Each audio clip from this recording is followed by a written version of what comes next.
Virtual summits are the most powerful online marketing tool available to grow your list, launch your platform, make more money, and create an impact in the world, even if you're just getting started. If you are ready to take your summit to the next level, then tune into the Virtual Summit Podcast with Dr. Mark T. Wade. Hi, I'm Dr. Mark T. Wade, founder of Virtual Summit Software and creator of the One Day Summit Formula. And I'm on a mission to help you, the summit host, get your summit out to the world in a powerful and impactful way. So let's get started. Hey, Summit host, Dr. Mark T. Wade here, founder of Virtual Summit Software and your host on the Virtual Summit Podcast.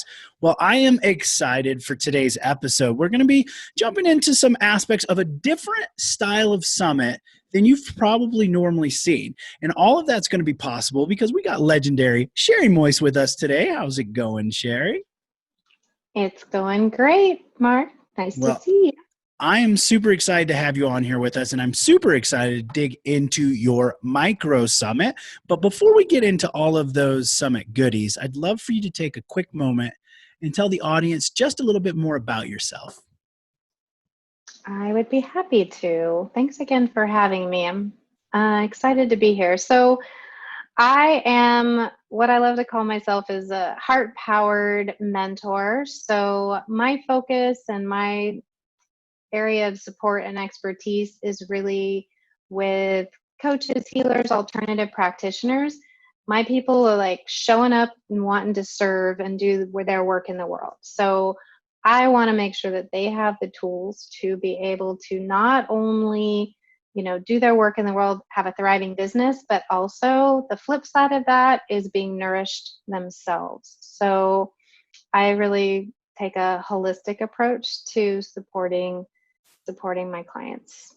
Well, absolutely love that. And then you also had a summit that you used to help support those clients. Can you walk us through a little bit of the summit overview? Like, what was it? Why did you originally decide, like, this is how I'm going to do it?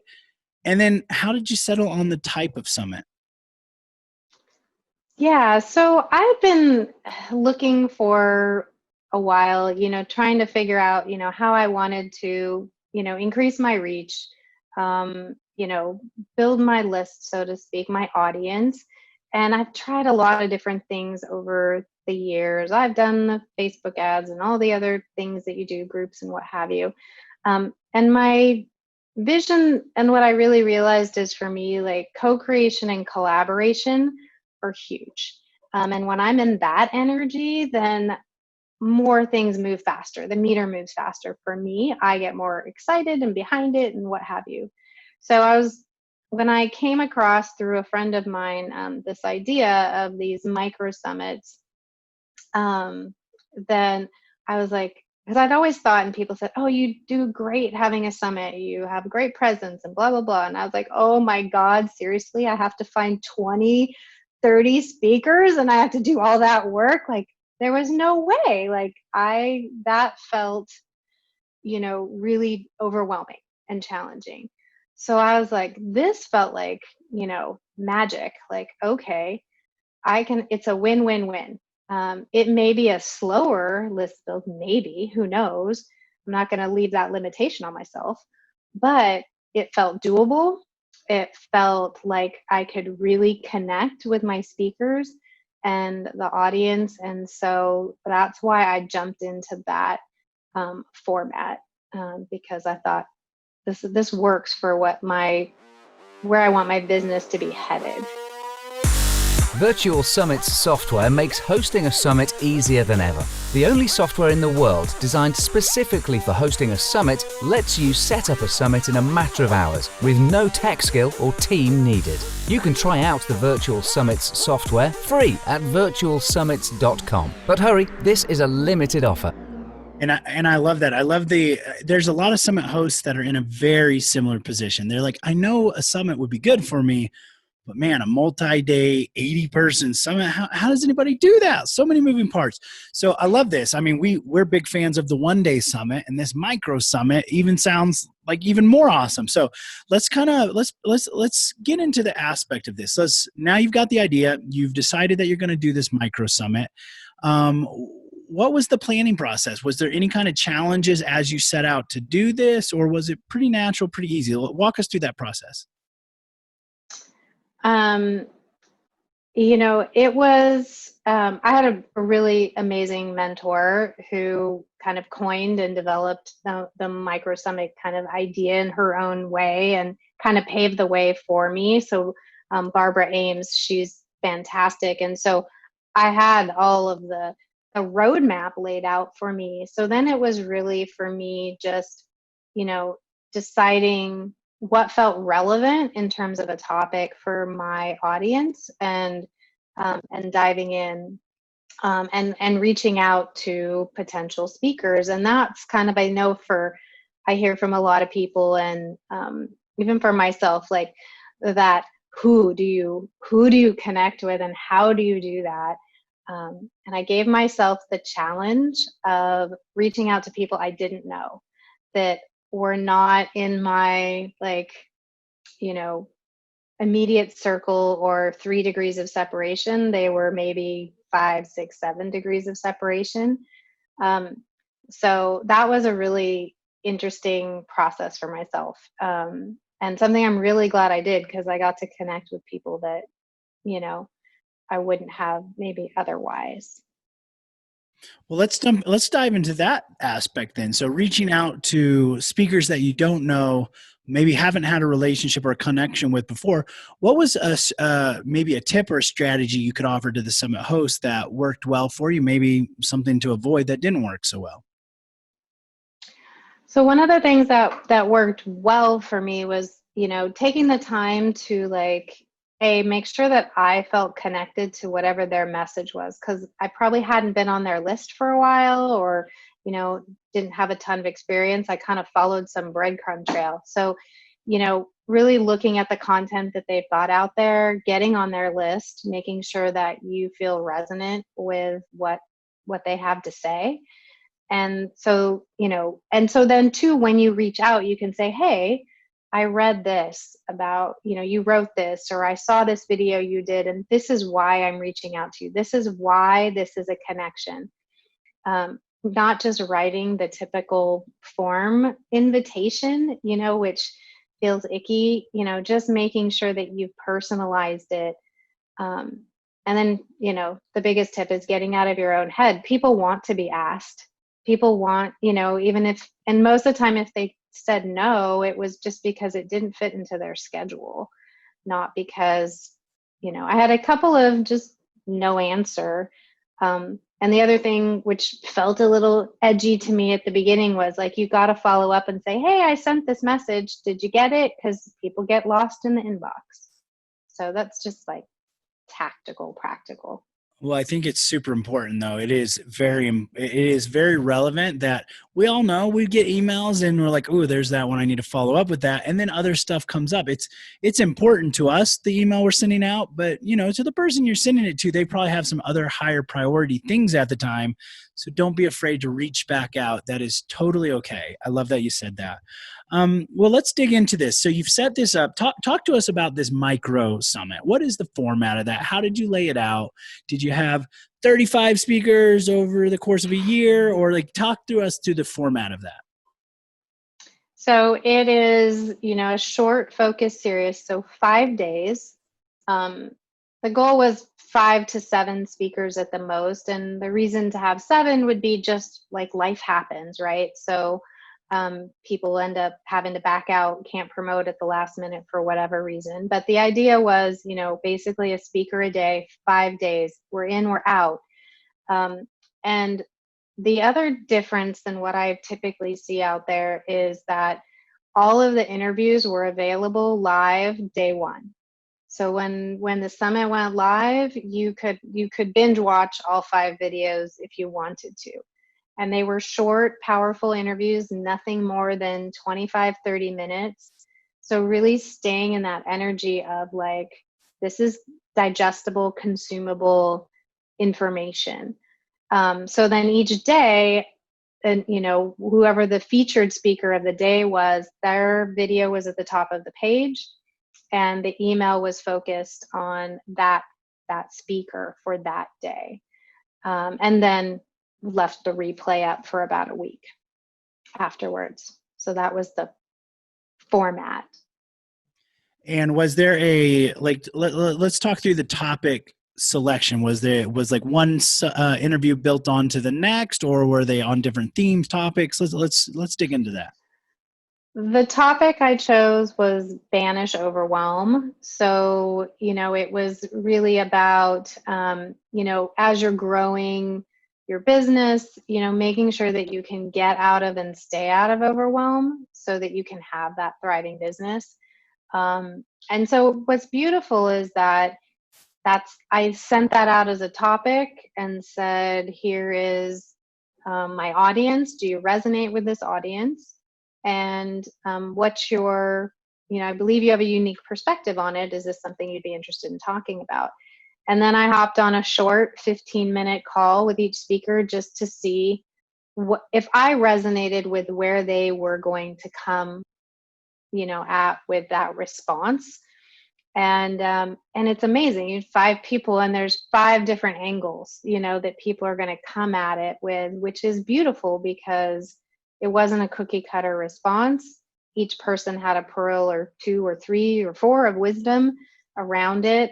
And very different, everything from like practical step-by-step to much more, energy based or spiritual based responses. So I felt like, it was a nice something in it for everybody. That my goal was that there was something from each interview that each participant could pull for themselves. Yeah, that is, and with that response from the speakers, I mean, setting that kind of that stepped process up, it creates more opportunity to build a relationship with the speaker, which is extremely important. Well, let's that touched in on some of the speaker engagement strategies. What about engagement strategies you used on your summit to get the attendees to interact and engage? Yeah, and so that was what was nice about this. Like 70% of the people that registered, 65-70% of people that registered chose to go ahead and join the Facebook group that was associated with the summit. But I wanted to level that up as much as possible. And so what I did was invite the speakers either on their day or the day before. Like we just did pop-up conversation in the Facebook group. So there was these extra opportunity for people to engage with those speakers and ask questions there. And it was really beautiful. It's those people have stayed in my group and they are highly engaged because they really resonated with the topic and they got a lot of value out of it. So I think, finding ways to add value as I'm building my next one out, how do I help people to take action is my next kind of layer where I want to take this. Not just show up, but actually be inspired to utilize the information they're receiving. Be sure to check out the speaker management tool inside your virtual summit software, which lets you quickly and easily recruit and manage your speakers on your virtual summit, literally eliminating hundreds of hours of work. Get more information at virtualsummits.com.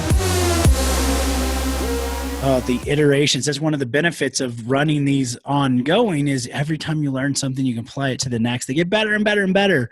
Well, I want to dig into a topic that most people don't talk about just because nobody really loves it, and it's the copywriting aspect. I'd love to kind of hear your thoughts on that. How did you do the copywriting? Did you hire someone? Any kind of tips or strategies that you could offer to summit hosts who are sitting there looking at a blank screen going, I don't want to do this? So the best advice I got was to, do all the interviews before I put up the copy. And so, making sure that, I had the format, the framework, but leaving myself open to possible, not assuming what I needed to say, and really listening. And so after each interview, I really try to be present when I'm interviewing somebody and take minor notes. But I always booked another 15-20 minutes after the interview to sit and take notes and to like what popped for me, what was like that pearl of wisdom that they said that really felt like it was going, it was going to move the meter or whatever it was. And so, and I know when I didn't do that, like once or twice, like one time in particular, when I didn't sit down and do that right after the interview, I struggled to write the copy for that email for that speaker because I had to go back and re-listen to everything instead of taking it like right there in that moment. So my biggest advice is to like use your speaker's language and words, connect it to your vision of your topic and what you're hoping that people will walk away with. What do you want people to achieve? I wanted people to have strategies and tools to stay out of overwhelm because so that they could have this thriving business. So finding the language and the words and using theirs. I didn't write my landing page until I was done with all of my interviews. Such a great advice right there. And it's going to give more inspiration, give you at least a starting point to get started. So helping with that blank page syndrome, which we've all had, I'm sure. Kind of moving forward with the process here.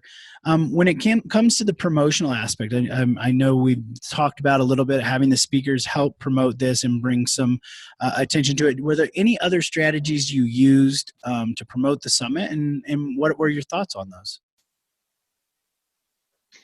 We did, utilizing everyone's audience that is both on and offline. So knowing that no matter what people tell you, that most likely you're going to get the highest conversion rate off of email.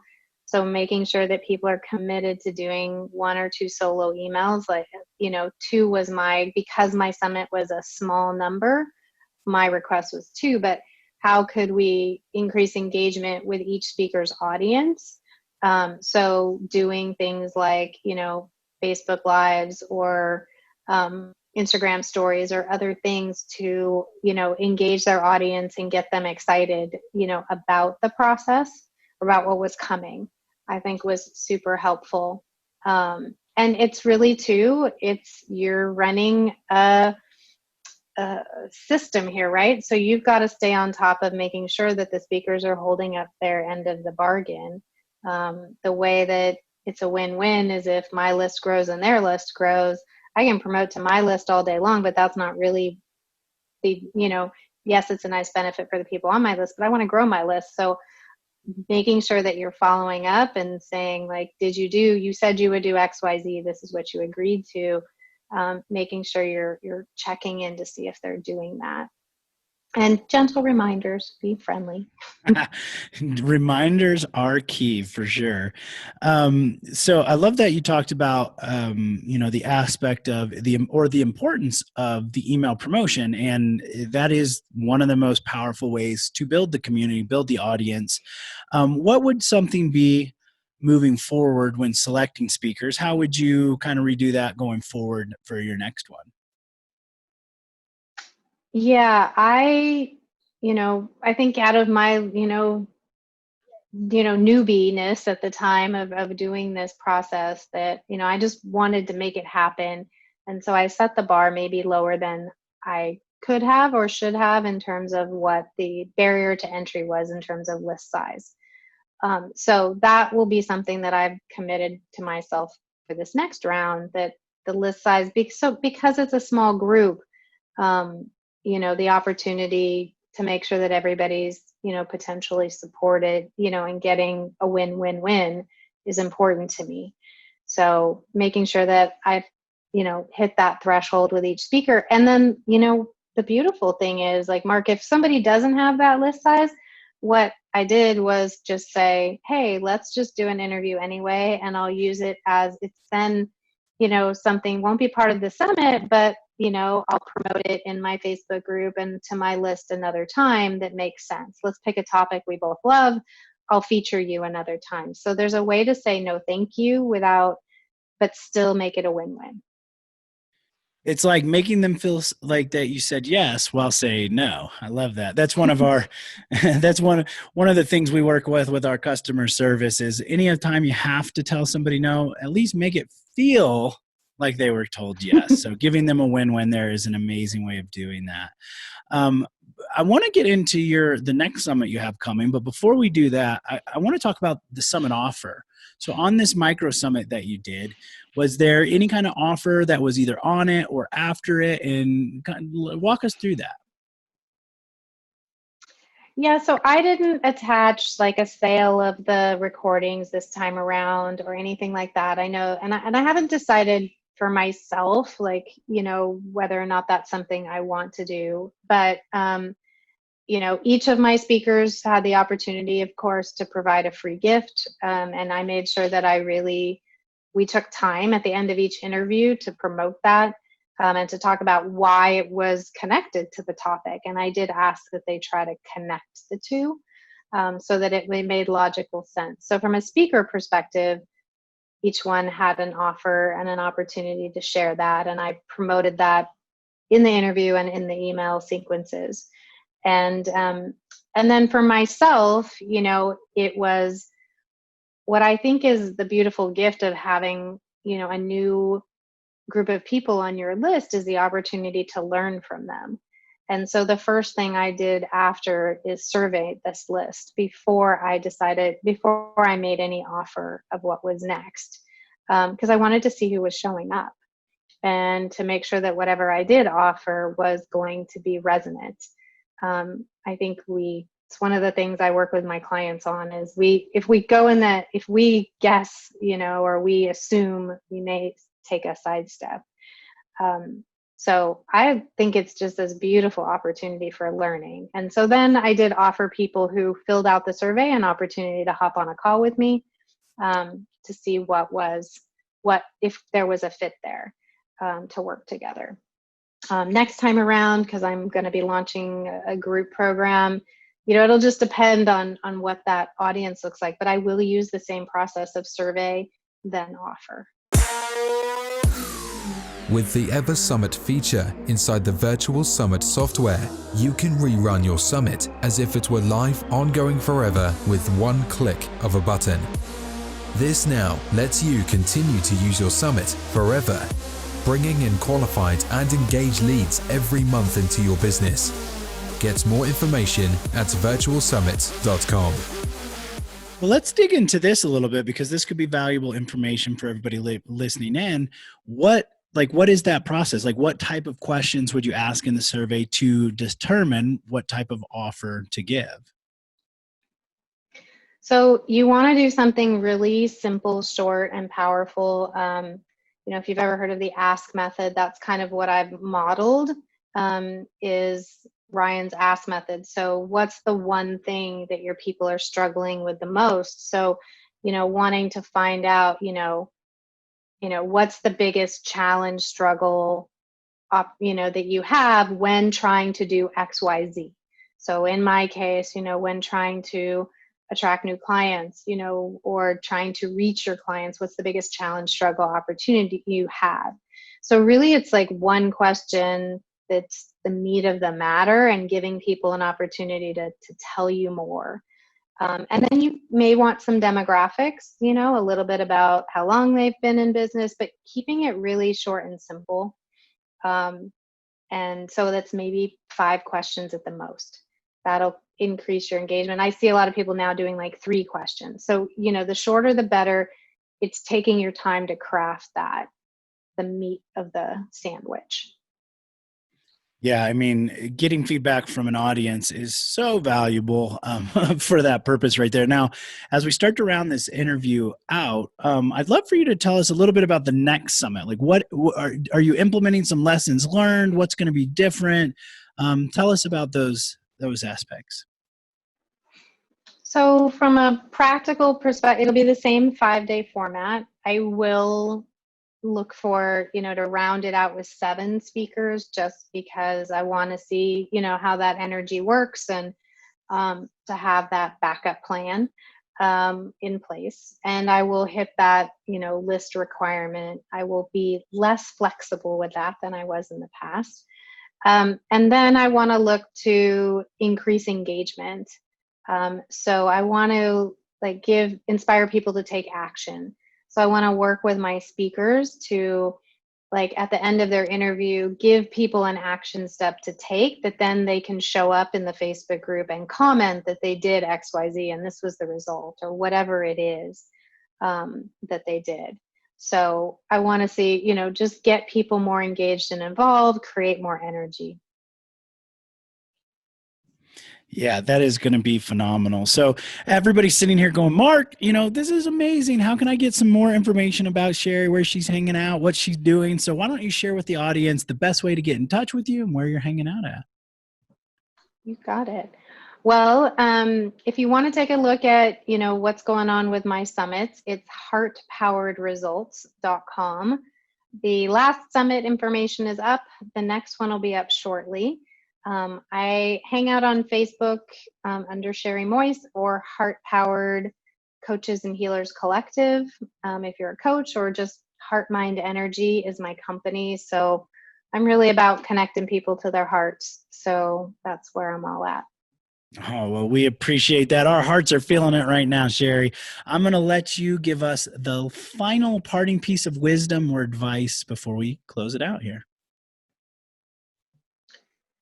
So I would say, when you're looking to create your event, if you're going to build a summit, then really connecting and making sure you're in alignment. So tapping into your heart. Like if it feels good to you to have more people, go for it, but don't be afraid to simplify. The more in alignment you are, the more connected you are with your speakers, the more you're going to be in that flow. And so if you thought running a summit had to be 20, 30, 40, whatever, know that it can be small and powerful, and just try it. Amazing advice right there. Just try it. It's so powerful. Sheri, thank you so much for being here with us today. You are welcome. Thanks for having me, Mark. Absolutely. And thank you, all you Summit hosts, for hanging out with Sheri and I. I'm Dr. Mark T. Wade, your host here on the Virtual Summit Podcast. Don't forget to check out all these amazing goodies and links over to Sheri over in the show notes at podcast.virtualsummits.com/161. And remember, your message matters. So go out there and make an impact in the world. And we'll see you on the next episode. Thanks for listening. Now don't forget to subscribe and leave a 5-star review on the Virtual Summit Podcast. Head over to the show notes to check out all the links and resources from this episode, and be sure to grab your free trial of the Virtual Summit software. Now, I want to end this episode by saying to all the Summit hosts listening right now, I believe in you, and you can do this. Summits are by far one of the most powerful ways to quickly grow your list, launch your platform, make more money, and most importantly, make an impact in the world, even if you're just getting started. So don't get caught up in analysis paralysis, because the world needs to hear your message, and there are people who are waiting for you to help them. So just get started, because imperfect action is always better than no action. Thank you, and see you on the next episode.